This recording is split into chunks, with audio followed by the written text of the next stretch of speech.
Welcome to Tough Talk. I'm your host, Paul Taros, and today my guest is Candius Sterns. She is a small business owner. She's worked in healthcare for 25 years. She's married with 2 children. Welcome, Candice. Thank you, Paul. So you're a candidate for the 9th Congressional District? Correct. The U.S. House of Representatives, Michigan 9th, actually is 2/3 Macomb County and 1/3 Oakland County. And I'm running for that office mainly because the people of our district have been underserved by an elite politician, Sandy Levin, for over 30 years, and we really need someone who is from our community and is been in the middle class and can represent who we are in the district, and that's my main reason why I'm running. Okay. Are there any other candidates running against you on the Republican side? Actually, no. The Republican side is currently a clear field. There are obviously some Democrats that are running in districts because obviously they feel that it's a pretty secure seat, although I would disagree with them. I believe that people in our district are really ready for a change and ready for the continuing economic growth that our current administration has been able to bring. So what are a couple of your top issues that you see facing America today? Well, I think we need to continue to build on our jobs and the building of our economy. I want to see us continue to focus in on skilled trades, because for every one person who's getting into the skilled trades industry, specifically in our county, 2 are retiring. And locally, we have a shortage of important skilled trades jobs like welders and pipe fitters and other trades that don't necessarily require a 4-year or 8-year degree, but you can get a good technical training school like Oakland Community College or Macomb Community College and work with these small businesses and have apprenticeship programs where they can have jobs immediately right out of school or technical training, or actually work while they're going to school. So I think that's a really important issue that we need to bring to the forefront, as well as healthcare. I've been in healthcare for the last 25 years, and we really need to see the compliance and the burden that's been placed on the small business owner removed. There was basically an 8% tax that was put on all healthcare effective 2014. So the individual person who purchased healthcare now has to pay an additional $150 a month just in a tax, as well as the small business owners who are offering health care, which is how most of us receive our health care. So going back to the skilled trades, how would you see the federal government helping with that? Would it just be providing funding for these Well, sure.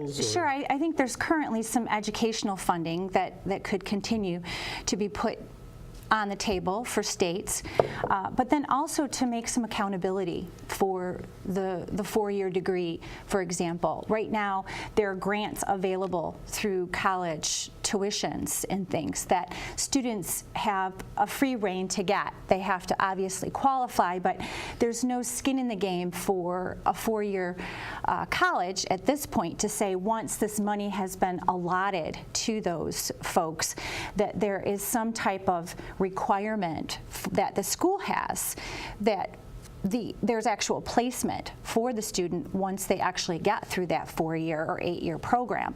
And so I like to see some type of accountability for our kids when they're getting grants and federal dollars, and not just building debts of $100,000 and then not necessarily having work right after they get their degree. Okay. So going back to healthcare, do you see what would you like to see changed?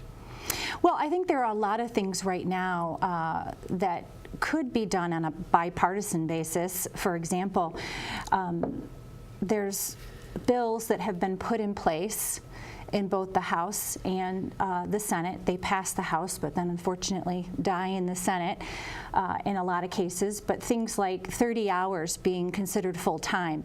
Small business has never considered 30 hours as full-time. And why that's a problem is because when a small business has to provide health care to their full-time employees, and they go from having a 40-hour requirement to a 30-hour requirement, they have to obviously insure more people if they're working, in their opinion, part-time, or they have to reduce hours for those employees so that they don't qualify for the health care that is being offered by the employer. And so it's been a real issue for small business and the people who work for these companies, because they'll have to then get several part-time jobs instead of having a full-time job somewhere. And it's really a disservice to us as citizens. And there's simple things that can be fixed to alleviate these types of issues, as well as the tax and compliance. There's quite a bit of compliance on a small business owner. For example, if you have 50 employees, you have to file tremendous amounts of paperwork. They've been dubbed the W-2 of the medical form, the 1095C form that's required by a 51 and over business owner, where they have to do additional tax filings and things similar to what they have to do for W-2s. And it costs them quite a bit of money to do these kinds of reports. And there's, like I said, bipartisan support that should be able to push through these bills and remove some of these compliance issues. Okay. Health insurance costs have skyrocketed. Do you have any ideas on how to bring these insurance premiums down? Absolutely. Health insurance is expensive because health care is expensive. And right now, the way our system is set up is that you don't know what the cost of a procedure is until you tell the provider what type of insurance you have. And that's because of all of these fee schedules. There are approximately 3,000 different schedules: a schedule for Medicare, a schedule for Medicaid. All the insurance carriers themselves have their own schedules. And what it does is it forces the doctor, the lab, or the hospital to have a different pricing structure for the same procedure, because they discount their procedure by, let's say, 50% or 60% for Blue Cross. So in order for them to make the dollars that they need in order to move forward, they reduce it after they've increased the cost. For example, an MRI at Basha MRI, Open MRI, will cost you $250. If you go to Beaumont's MRI and you have Blue Cross and Blue Shield, they're going to charge you $2,700. Same machine, same CD-ROM that you get to take to your orthopedic surgeon, but yet completely different charges and costs, all because of where you went and what type of insurance product that you had. We need full transparency in healthcare in order to bring our costs down, so that we all know exactly what the cost of care is going to be for the specific procedure we're going to have done, or a bundled service for something like an episode of care if you're going to have surgery, for example, where X dollars for a knee surgery would be charged, versus piece by piece by piece, the Q-tip, the scissors, the this, the that. And I think that would help bring down costs. Okay. The United States is involved in numerous foreign wars, which has resulted in numerous refugees. What do you think we should do with these refugees? Well, it's a very complicated issue, first of all, immigration as a whole. We have people who've been here for quite some time. They have not filed for their green cards or citizenship for whatever reason. And then we also have folks that are here for political refugee reasons. And quite frankly, if you're a Christian and you're being killed and persecuted somewhere like in Iraq or Syria, and you were brought here, to send you back would be suicide. We would be killing these folks. So depending on what the circumstances are, as far as immigration is concerned, things are going to have to be vetted on a very individual basis. We, of course, have people here that shouldn't be here, who came here illegally, and their intent was to do harm to us. And we need to figure out a way how to remove those folks from our borders, but not harm those who are here under a political refugee situation. Okay. So some people argue that, when we're bringing in these refugees from the Middle East, there aren't sufficient documents to really vet who these people are, whether they're a terrorist or, a Christian being persecuted. Sure. How would you suggest addressing that issue? Well, I think if we had programs in place and we had people that were watching these folks, and that we had the ability to give them metrics in order to have a path to a green card or a path to citizenship, that's the appropriate way. You don't want to just bring people here and then not have checks and balances for if they're being productive in our community, and if they're learning English, for example, or working in jobs like skilled trades type jobs that we need help in. Those are all things that can be put in place that can also be used as a check and a balance to make sure that when we do bring someone here, that there is a proper path and we have the ability to check up on them and to do that kind of vetting that we would need long term. Okay. Do you think the United States should be involved in all the foreign wars we are in now? I have not been privileged to know what all of the circumstances are to get us into the wars that we're in, quite frankly. I think as a mother of 2 boys, I don't ever want to send my kids, if they were in the military, to a place just to acquire this or that. That is not the appropriate action of the United States, in my opinion. But we do need to protect our people. We do need to protect our homeland. And we do need to make sure that we continue to be a free country, because there are a lot of folks who don't like us and are going to attack us either on our current soil or foreign-born, because we travel and we are a global community. So we do want to have some sense of protection when American citizens are working abroad and that kind of thing. So we need to protect ourselves and our homeland. Okay. Do you support building the wall that President Trump is so famous of talking about? I do think we need to have a solid wall. We're not any different than any other country that doesn't want illegals coming in and not wanting a proper vetting system for people to immigrate to our country. And we do have an issue, obviously. I just read an article this morning about how Border Patrol rescued 29 immigrants who were coming across illegally in a truck, a refrigerated truck that unfortunately could have perished in the truck. And we need to be concerned about people trying to get into our borders illegally. And so if we need to fix our wall and we need to make sure there is a better secure way for our Border Patrol to do their job, then I absolutely agree with building the wall. Okay. What should be done with the illegal immigrants that are here now? Should there be a pathway to citizenship? I think, again, immigration as a whole needs to be reviewed. There are obviously citizens here that are very productive or were brought here, like the DACA children who had no clue they were even coming illegally. And we do need to have, I think, a path for a viable option for their green cards or a path to citizenship.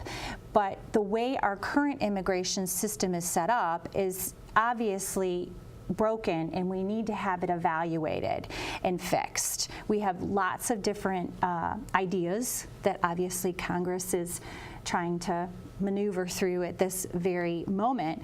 But I do think there should be some type of path for them. Okay. Do you consider Edward Snowden a hero or a traitor? I think he was a traitor and still is. If you have top secret information or you have security clearances, it's very clear that you are supposed to keep those things private. And so that's just my view. Okay. Now, Edward Snowden did disclose to the American public the NSA spying on American citizens program. Do you approve of the NSA spying on us without our knowledge? I don't approve of illegal spying. I don't think we should just be watched just to see if we're going to do something wrong. There are processes, there's warrants, there's things that we should be allowed certain amount of privacy. And if you think you're doing something illegal or you're a bad person, then there are proper channels that our police and FBI and CIA should be taking in order to gather additional information on us. And if we really are doing something illegal, they can go to a judge and get the proper documentation in order to listen in on conversations. Okay. Do you think freedom of speech is under attack in America, especially on college campuses? Absolutely. In fact, just a couple weeks ago, Kyle Dowling, who was on Fox and Friends, who happens to be my deputy campaign manager, was speaking out specifically about First Amendment rights because he's part of a Christian organization that was kicked off of campus because of the fact that their leaders had to be Christian and were leading the kids in prayer. And so I really do think there is issues, especially on college campuses, that our young people's First Amendment rights are potentially being violated, and it's not right. Okay. What would you propose as a solution to correct that? Well, fortunately, in this situation that I just described, they did file a lawsuit, and Wayne State reinstituted the Christian group so that they could come back on campus. But it required people standing up, and we all need to continue to stand up and be the voice when we're utilizing our First Amendment rights and we're being told, we don't like what you're saying, so we want you to be quiet, I guess is the best way to put it. When those kinds of things happen, we need to be brave enough to stand up. And in the case of having to hire an attorney to fight for your First Amendment rights, then you need to do that too. Okay. What is your opinion of football players taking a knee during the national anthem? Well, I agree with your First Amendment rights, but when it comes to our national flag, we need to respect our flag and our anthem. And I do not agree that it's the right time or place to take a knee when the flag represents all of those people who have died for our freedom. And I just don't think it's right, personally. Okay. America has $20 trillion in debt. Do you think that's a issue that needs to be addressed, or can we continue to be borrowing? It's somewhere around $200,000 that we all would owe if the debt were to be recalled today, is somewhere around that number. So when you think about the amount of money that is being spent and continues to be spent, I don't see how anyone could say there isn't a problem. And I don't feel comfortable saddling my kids, let alone my grandchildren that I don't even have yet, with the amount of debt that we have. We have to rein in the spending, and we can't just keep putting continuing resolution after continuing resolution without having a long-term plan and putting together an actual budget, just like any other family has to do. I have to put a budget and work within a budget. You have to put together a budget and work within a budget. Small business has to do that. States have to do that. Our government should have to do that as well. Our federal government should have to do that as well. Okay. President Trump is talking about placing tariffs on steel, aluminum, possibly imported cars. What are your thoughts on this? So I actually have a couple of clients that are in the steel business. And when it comes to the tariffs on steel and aluminum themselves, there is a disconnected amount of dollars that is being spent when it comes to an unfair status, for example, in China specifically, where they have an unfair advantage right now based on the current structure with our agreements and things of that nature. So I do think it's smart for our president to look at ways to make it a better playing field for us as American citizens. Do I know all the right formulas? Am I schooled in what percentages or other tariffs would then apply to us because the European nation's going to backlash? These are all what ifs and things that we don't really know right now. But I think the intent in what he's doing is appropriate because for far too long, we have not been in a level playing field with the global economy. And we've been taken advantage of. And it's time for someone to stand up and say, enough is enough, and we need to do something about this. And I think that's exactly what he's trying to do. Okay. What, if anything, should the federal government do to protect our children at school? That is a wonderful question because I have a freshman in high school and a fifth grader in elementary. And I know with the recent shootings, it scares me to death when I see this. And any mother is scared when she hears these kinds of things. But what I do think needs to happen is we need to take a look at our mental health crisis that we have in this country. Because quite frankly, there is a lot of bullying going on in schools, and there is a lot of depression in our young kids, and we need to take a look at the mental health issue that we have in schools so we can try to avoid some of these kids from either A, wanting to harm others, or B, the other issue that people don't always talk about is the suicides and people wanting to harm themselves because of the mental health crisis. When it comes to actually securing the school from guns, I would recommend that we use military or ex-military or retired police or people like that to actually guard our schools and to actually have security folks that are armed potentially in our schools. I don't want to go as far as saying I think teachers should be carrying weapons because most of them don't feel comfortable, quite frankly, carrying weapons or aren't trained for that. So I think a great alternative would be to have security or security guards in our schools, specifically on the gun issue. Okay. You mentioned bullying. Do you think the children today are being bullied more than, say, when you were in school? I don't think it's more. I think it's different. I think how we are completely different, because I'm 46 years old, and when I was in school, I didn't have a cell phone, okay? I didn't have all these extra video games and all this kind of stuff that we do right now.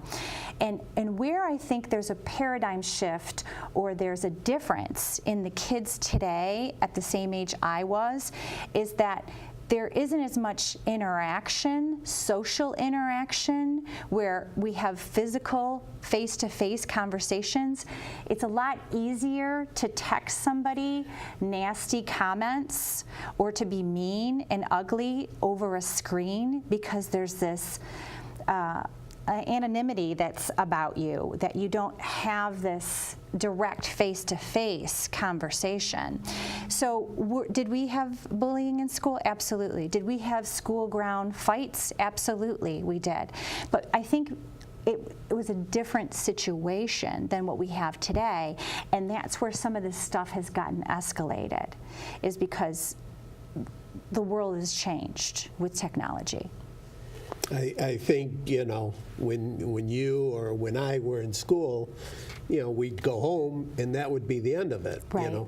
But now a bully can reach in via the phone or computer Right. and be bullying the child, 24 hours a day, really. Absolutely. And some situations where you have single parents, it's not just as easy as taking the cell phone from the 10-year-old, because I'll hear in parent groups, or I'll hear with other friends of ours, well, we just won't let Johnny have a cell phone, or we won't let Sally have a cell phone, and that'll solve the problem. Well, when you're a single parent and you've got to make sure that the kid's getting off the bus, or mom or dad, who happens to be your ex-spouse, wants to call Johnny and you don't want to be part of that conversation, your kid has a cell phone, and that's going to just open up these issues where they potentially are going to be bullied or even stalked. Some girls have been stalked, and you hear horrible stories about things that happen to young women because of the cell phone, for example. Mm-hmm. Okay. Should any type of guns, ammo clips, or ammunition be banned? When it comes to gun control, I am a strong Second Amendment supporter. And regardless of the amount of controls that we try to put on clips or bullets or guns themselves, it doesn't fix the mental health issues and crisis that we have in this world. If people don't have access to guns, they simply can use other means, bombs or knives or things of that nature. So just removing the gun isn't going to necessarily solve our issues or our problems, again, because of mental health. The other thing that I can say specifically about guns and things of that nature is we really need, again, to look at the whole systemic issue of why people are where they are. We have to have outlets for kids, specifically in schools, or people who have mental health issues. They should not be allowed to purchase guns, and we do have current laws in place for vetting the purchasing of guns, and we need to make sure that we're using the current laws that are in place to keep guns out of bad people or mentally ill people's hands. We need to make sure that they're being enforced, and that governmental agencies at all levels are speaking to each other.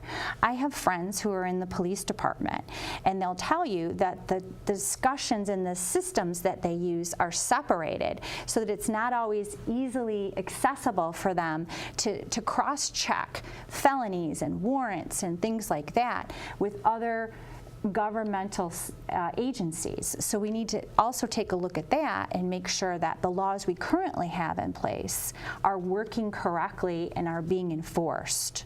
And I think that would be a huge step forward. Okay. Well, that's all the time we have today, so I want to thank you for coming on the show, and I wish you best of luck. Thank you.